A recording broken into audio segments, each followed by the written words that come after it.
Hey, how's it going? Today we're gonna go over how to draw Gengar from Pokemon. It's gonna be real easy, really simple. It's gonna be for beginners. So remember that part, for beginners. And we can start right now. I'm gonna be using this marker right here, so I'll tell you about that as we're drawing. So right off the bat, I'm gonna start with a large curve for the front of his body. Well, actually, you know what I'm gonna do? I'm gonna start with the eye first. So I'm gonna start with an angle downward. Right? Simple line. Gonna go down here, far side of his eye. Down here, this portion of his eye. It's just this triangular kind of evil, typical eyes. So do it on the far end. Here.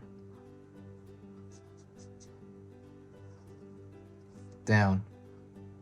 Kind of reminds me of like Spawn or something. Then I'm gonna draw a straight line down. He's got like these slit kind of, it almost looks slit eyes.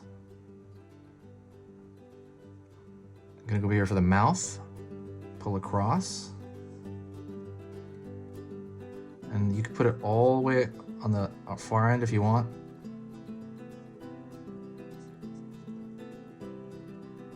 Pull down. Far end over here. Far end here for the teeth. And there we go. I'm going to go over here and I'm going to draw very straight lines for the teeth, just kind of spacing it out. Don't worry about how you do it, it's pretty chill. So let me talk about really quick about the marker I'm using. This is a Faber-Castell PITT artist pen. It's gonna be, the link to buy this is in the description. It's a really good marker for a couple of reasons. It's similar to a Sharpie, except it lasts like 5 to 7 times longer than a Sharpie. Other than that, it doesn't have a horrible smell, which is actually the main reason I use it, because Sharpies tend to have a really awful toxic smell. It's really bad for your brain if you inhale it over a course of like months, I guess, I don't know. So I just don't use it. I don't use a Sharpie. I mean, if you do use it, it's fine. Just make sure there's like a window around or a fan is on. But that's why I buy this. It's just easier to do this. I'm gonna pull over here to the side of his face now. I'm sorry, side of his body. It's gonna start kind of above his eye here. And I'm gonna curve around here.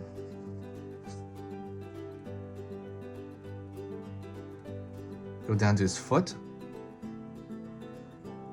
And make a mark there for later for his foot.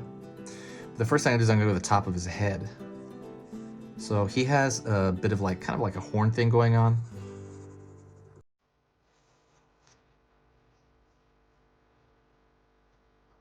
Pulling down. Pulling up. Pulling down here. It's almost like hair slash horn shape. One big one in the middle here.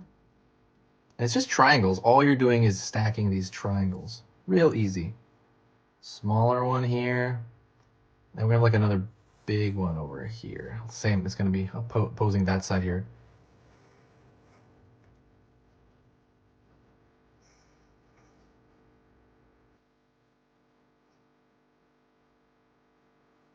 Back. Smaller one here.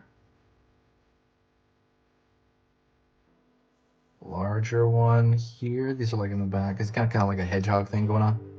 And now we're gonna put his arm here. His arm and his all of his appendages are basically these like big fat shapes. And that's, you're gonna find that a lot in Pokemon. Let's do a far end one over here. Far end arm.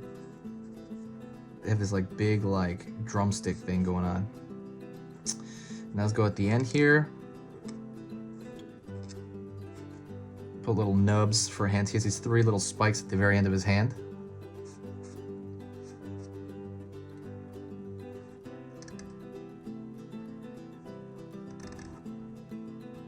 And a little spike. Alrighty, and then we have his foot over here on the far end first. It's got this big fat drumstick again. And then same thing, he's got these 3 digits on his foot. Pulling down, I'm gonna try to connect this line down here. Like in my mind, just kind of boop, like it connects. Pulling down. And we're gonna have 3 spikes here.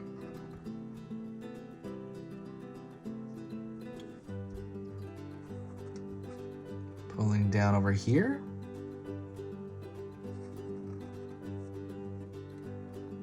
And here. You have one more spike right there. And that is it. That is literally Gengar. Is that how you pronounce it? Gengar? Might be a little off my pronunciation, my Pokemon pronunciation. If you want, you can throw a little extra line right here for the smile. You can put a thick line around the whole thing, and that might be pretty cool because I do that a lot, like a thick line around the contour. But that's pretty much it. It's very, very simple. Hopefully you found that very simple enough. If you need to rewind, go rewind, pause, do whatever it is you need to do, but accomplish it. And finish your drawings, because that's a big part of drawing, is finishing. Because I would say a big problem with a lot of people in drawing is they get about 80% through a drawing and they just leave it, like, because they don't want to like ruin it. People would rather not finish a drawing or artwork than ruin it, I noticed. So there's a whole book on that too. I believe there's a book called The War of Art by Steven Pressfield. Not The Art of War, The War of Art.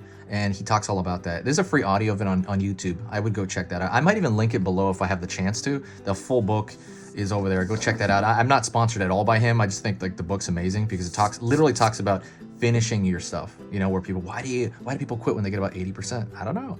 All right, that is pretty much it. Thank you so much. Go check out the links in the description. There's a free ebook in there for you. There's all kinds of stuff in there. I prepped a lot of cool playlists of stuff that you might like. And that's pretty much it. I'll talk to you in the very next video, and I want you to stay arty.